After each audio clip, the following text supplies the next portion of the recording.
اهالی شبکه قرآن و معارف سیما برنامه یاد خدا، ممنونم که همچنان با ما هستید. ما در برنامه یاد خدا شروع کردیم درس ها و پیام های قیام سید الشهدا رو داریم در موردش صحبت میکنیم، منتها بر اساس آیات نورانی قرآن. در هر برنامه یک آیه رو در موردش صحبت میکنیم، با قرآن و اون آیه آشنا میشیم، منطبقش میکنیم با قیام حضرت امام حسین علیه السلام. امروز هم در کنار من جناب حجت الاسلام و المسلمین آقای هدایت هستن، کارشناس خوب برنامه‌مون. آقا خدمتتون سلام عرض میکنم. سلام خدمت شما آقای اسماعیلی عزیز، سلام خدمت بینندگان عزیزم.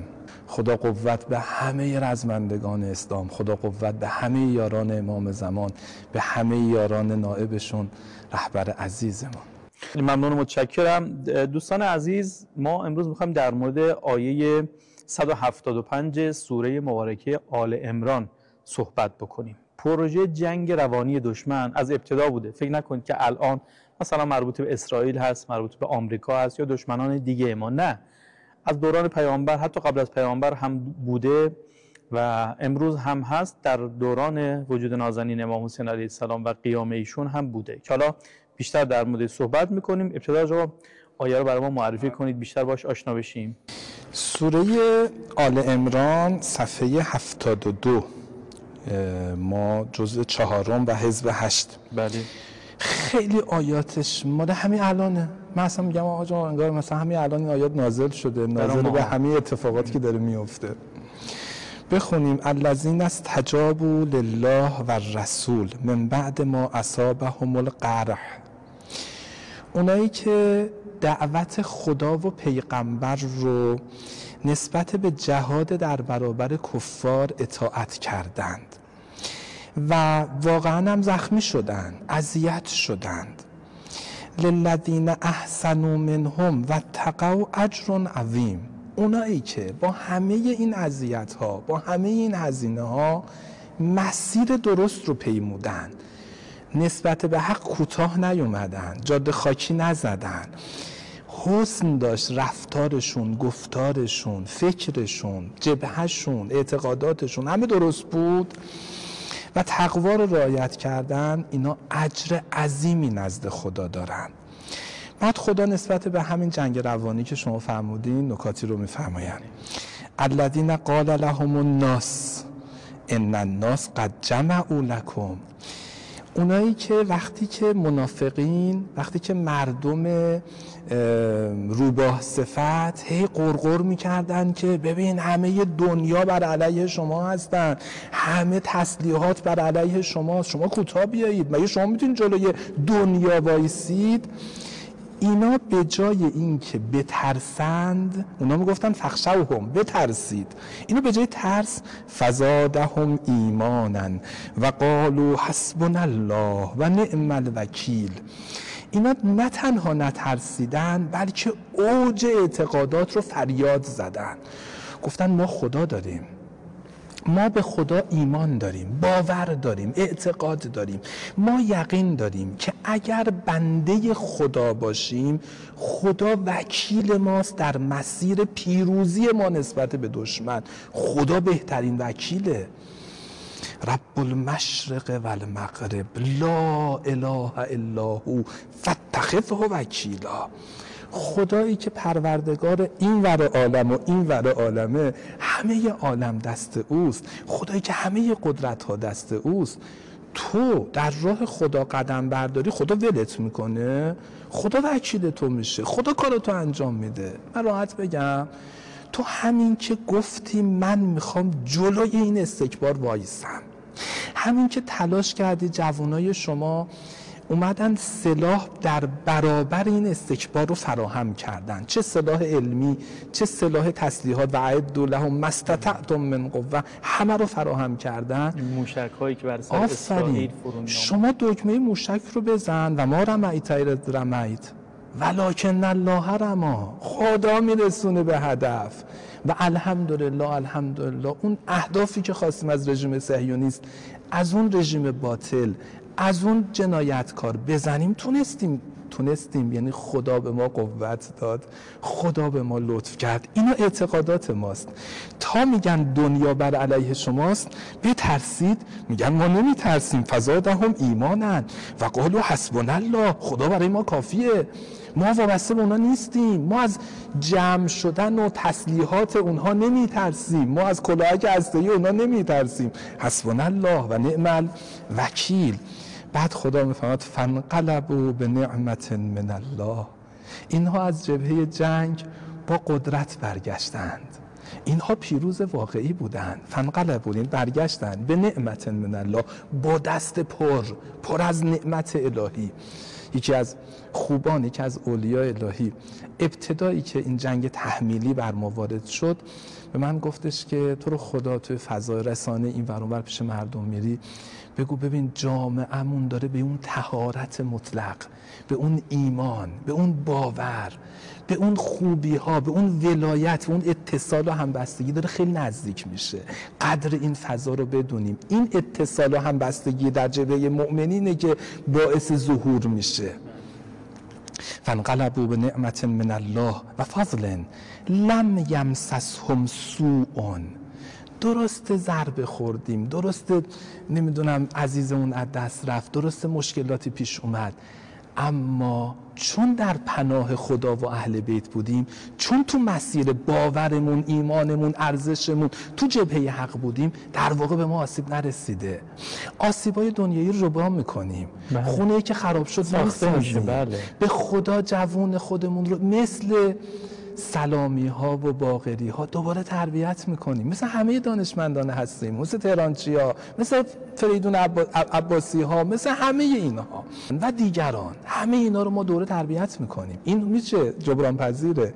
اون چیزی که جبران ناپذیر بود این بود که دست از حق بکشیم، ما هم متمایل به کفار بشیم، ما هم متمایل به اون رژیم صهیونیست بشیم، خدای نکرده ما هم از ظلم و جور خوشمون بیاد. این دیگه جبران ناپذیره. بعد خدا میفرماید که تبعوا رضوان الله، اینا دنبال رضایت خدا بودن، خدا هم کمکشون کرد. والله ذو فضل عظیم، خدا انقدر به شما جایزه و هدیه میده. فضل یعنی اضافه رحمت الهی، یعنی خدا انقدر به شما نعمتی میده که اصلا تصورش رو نمی‌کردین. خدا رزق بی حسابش رو به شما میده و شما میتونید جبران بکنید آنچه که ضربه خوردید. انما ذالکم الشیطان، آن مردم اونایی بودن که میگفتن که ان الناس قد جمعوا لکم فاخشوهم، انما ذالکم الشیطان، اینا خود شیطان بودن. اینا که جنگ روانی را انداختن، تبلیغات کردن، قرقر کردن، ایجاد یأس و ناامیدی تو جامعه را انداختن، روی مردم رو تضعیف کردن، هی گفتن ما نمیتونیم. این خود شیطان بود. این خیلی زیباست. خدا میفرماد انما ذالکم الشیطان، اینا که این حرفو میزنن این خود شیطان بود. یخوف اولیاءه، ببین مردم عزیزم، اگر دیدی کسی دم از ترس و واهمه و ناامیدی میزنه، این خود شیطونه.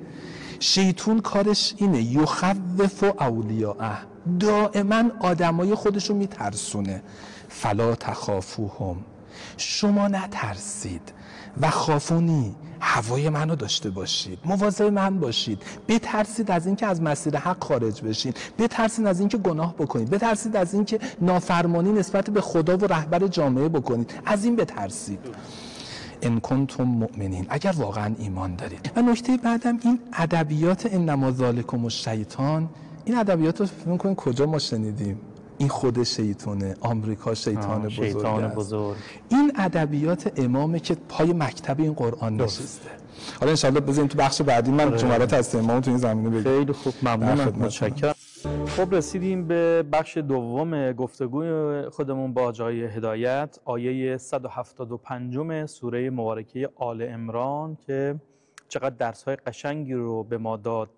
پروژه جنگ روانی دشمن که پیام‌های مسمومی رو گاهی به جامعه و به مقابل خودش ارسال میکنه و این باعث میشه که روحیه دینی ولایی و انقلابی مؤمنین از بین بره. آقا رسیدیم به اون بخشی که خب امام راحل عظیم الشأن ما به خوبی آمریکا و جنایت‌های آمریکا رو به ما معرفی کردن و شیطان بزرگ خواندن آمریکا رو. نکاتی مونده بود که بفرمایید و بعدش هم منطبقش بکنیم با قیام امام حسین علیه السلام. ببین عرض کردم که خدا توی قرآن اون کسانی که دارن زهر تو جامعه پخش میکنن دائما تضعیف میکنن روحیه مجاهدین رو، که اونا میگفتن که همه دنیا بر علیه شما هستن پس شما هم بترسین از دنیا. خدا میفرماید انما ذالکم شیطان یخوف اولیاءه. این کار ترساندن و ایجاد جو ناامیدی کار شیطانه. این ادبیات که خدا به انسانها هم شیطان میگه توی قرآن هستش، یعنی انسانهای شیطان صفت. خدا در سوره ناس میفرماید من شر الوسواس الخناس الذی یوسوس فی صدور الناس من الجنة و الناس. یعنی یه عده‌ای از خناس‌هایی هستن، شیطان‌های خناسی هستن تو صورت انسانن. گفتم این ادبیات امام خمینی که از قرآن گرفته. توی بعد از تسخیر لانه جاسوسی امام تو همین شهر قم یه صحبتی کردن. حالا ببخشید در جمع عزیزانی که از قم اومده بودن محضر امام رحمت الله علیه یه صحبتی میکنن. تو اون صحبت میفرمایند که در روایتی است که رسول خدا وقتی مبعوث شد آن شیطان بزرگ فریاد زد. که امیرالمومنین توی نهج البلاغه خطبه 192 خطبه قاصعه میفهمد لقد سمعت رنت الشیطان حین نزل الوحی. شیطان فریاد زد، من علی هم شنیدم. بعد امام میفهمد و شیطانها رو دور خود جمع کرد و این که مشکل شد کار بر ما. شیطان بزرگ به شیطان گفت با بعثت پیغمبر کار بر ما مشکل شد. بعد امام میفهمد در این انقلاب هم شیطان بزرگ که آمریکاست شیاطین را با فریاد دور خود جمع کرد. و چه بچه شیطان‌هایی که چه در ایران و چه در خارج دور آمریکا جمع شدن. خیلی زیباست این تشبیه امام. میدونید بعثت یک نوع انقلاب بود، انقلاب پیغمبر اکرم در برابر باطل زمان. پیغمبر ایستادگی کردن، جامعه تشکیل دادن، مدینه النبی تشکیل دادن، یه حکومت در برابر حکومت باطل تشکیل دادن. وقتی حکومت میخواد تشکیل بشه در برابر باطل، شیطان میگه کار سخت شد. بچه شیطانهایی که در برابر این حکومت اونام حاضرن و ایستادگی بکنن دور خودش جمع کرد، یه جبهه شیاطین تشکیل داد. امام میگه تو انقلاب ما همین اتفاق افتاد. شیطان بزرگ آمریکا شیاطین رو دور خودش جمع کرد و یه جبهه تشکیل داد در برابر انقلاب اسلامی که همون ادامه بعثت پیغمبر اکرمه و انشاءالله قراره به ظهور امام زمان منجر بشه. این جبهه شیاطین سرکردهشون آمریکاست. ما تو همین جنگ تحمیلی که اسرائیل بر ما بار کرد دقیقاً دیدیم آمریکا داشت رهبری میکرد. این ترامپ بود که اون شیطان بزرگه بود که تسلیحات داد، رهبری کرد، فتنه انگیزی کرد، زیر همه تعهدات قانونی و بین المللی خودش زد، اسرائیل رو تحریک کرد و همه اینها. جنگ تحمیلی قبلی ما هم همین اتفاق افتاد. اون شیطان بزرگ بود که کشور همسایه ما رو با ما در جبهه مقابل قرار داد. و واقعیتش اینه که این کار شیطانه. وقتی این جنگ رو ایجاد میکنه تو مرحله بعد یخوف اولیاء دائما هم همه رو میترسونه که ببین من الان اومدم به میدان، شما باید از من بترسید. خب و این نکته ای رو بگم از صحبت‌های حضرت آقا رهبر عزیزمون، چون این آیه خیلی آیه سیاسی بود که ما خوندیم. آقا میفرماید که در جمع مداحا فرمودن، مداحان عزیز که الانم واقعا ما پای مداحی و این ذکر مصیبتشون داریم درس امام حسین یاد میگیریم. آقا در جمع مداحان فرمودن دشمن 3 مؤلفه کلیدی داره برای زمین زدن ما. این 3 تا مؤلفه همیشه هست: 1 هراس افکنی، 2 اختلاف افکنی و 3 یأس آفرینی.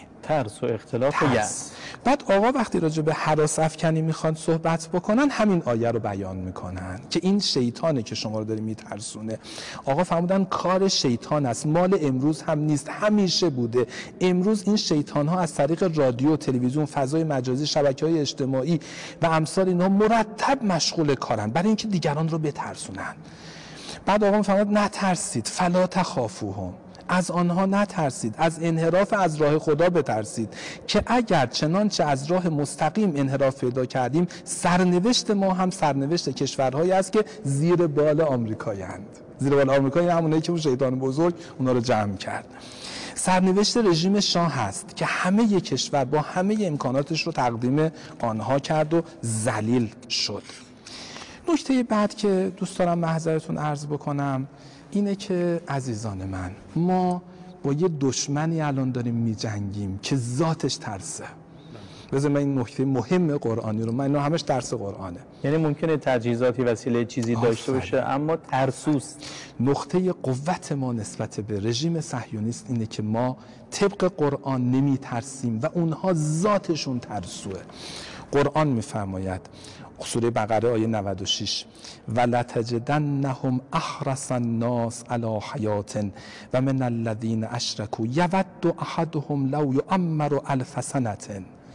اینا به شدت دنیا طلبن، دنیا دوستن و میخوان 1000 سال تو این دنیا باشن. طبیعتا وقتی که احساس خطر جانی بکنن حاضرن همه منافعشون رو بدند و جان خودشون رو حفظ بکنن. همون جور که دیدیم وقتی جنگ تحمیلی رو بر ما بار کردن خودشون از دریا به کشورهای اطراف فرار کردن. این اتفاق تو کشور ما نیفتاد. مردم پای وطنشون، پای آرمانشون وایسادن اما اونها ترسیدن.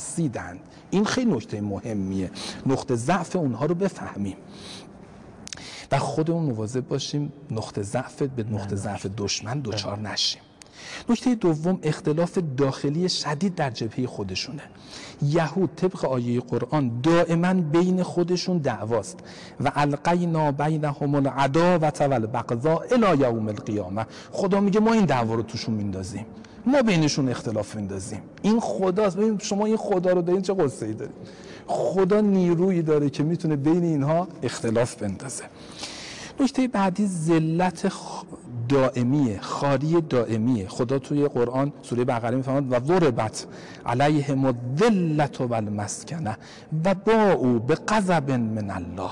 اینا همیشه در معرض غضب الهی هستن، همیشه هم ذلیل و خوار هستن. پس ملت عزیز شما نباشه یه مرتبه نفوذ پذیر بشید. اونا ذلیل هستن، شما عزتتون رو حفظ بکنید تا پیروز بشید. و آخرین نکته‌ای که دلم میخواد بگم اینه که امام حسینی که قرار در برابر این دشمن بایسته و میدونه نصرت الهی رو، اما نمیگه که چون خدا با منه، خدا بین اینا اختلاف میندازه این حرفا، پس من راحت بشینم کاری هم به جریان نظام و لشکر خودم نداشته باشم. این نیست. امام حسین بهترین تدبیر نظامی رو برای همون تعداد قلیل اطراف خودش انجام داد. پس اگه خدا میگه که نترسید از اونها، از من بترسین، این یعنی نه یعنی دیگه بیکار بشین تو خونه بگین خدا همه کار رو میکنه. امام حسین میمنه درست کرد، زهیر رو گذاشت سمت راست، حبیب رو گذاشت سمت چپ، ابوالفضل رو پرچم دار کرد. لشکر یه قوتی داشت. عزیزان امام حسین میرفتن زره تن میکردن، به میدان میرفتن. یه جمله بگم، 13 ساله امام حسن زره نداشت. لا اله الا الله. لذا وقتی که میخواست به میدان بره، فکر میکنم ابوالفضل عباسی که مسئول دادن زره هاست، عمو دید زره نداره برای بچه برادر. لذا قاسم ماه پاره، اینو دشمن خودش نقل میکنه، میگه ما یه مرتبه دیدیم یه ماه وارد میدان شد اما زره به تن نداشت. و بلایی، خود امام حسین فرمودن بعد ان تبلو به بلاء عظیم، بلایی سر قاسم اومد که واقعا امام حسین علیه السلام لحظه آخر بالا سر بچه برادر فرمودند عز والله علی عمک، به خدا قسم بر عموی تو سخته، تو صداش بزنی صدای تو رو هم بشنوه اما دیگه کاری نتونه بکنه. الا لعنت الله علی القوم الظالمین. و سیعلم الذین ظلموا ای منقلب ینقلبون. آقا خیلی ممنونم، خیلی متشکرم، استفاده کردیم. دوستان عزیز، ما امروز داریم از این جوانان و نوجوانانی که پای کار اعتقاداتشون، پای کار حسین زمانشون هستند و بودند، همونطور که در 8 سال دفاع مقدس حسین فهمیده ها داشتیم، امروز هم جوانانی داریم که غرور آفرینن، عزت آفرینن، شجاعن، پای کار نظام و امام و رهبری عزیز و انقلاب هستند و انشاءالله خدا بهشون عزت و سربلندی بده. این هم درسی که ما امروز گرفتیم از قیام حضرت سید الشهدا بر اساس آیه 175 سوره مبارکه آل عمران. انشاءالله راه و مسیری باشه برای موفقیت ما، برای پیروزی ما و انشاءالله منتهی بشه به ظهور جهانی مولامون آقامون و قیام جهانی امام زمان عجل الله تعالی فرجه الشریف. التماس دعای خیر از همتون دارم. ما هم دعاگوتون هستیم در جوار حضرت معصوم سلام الله علیها. خدا نگهدار.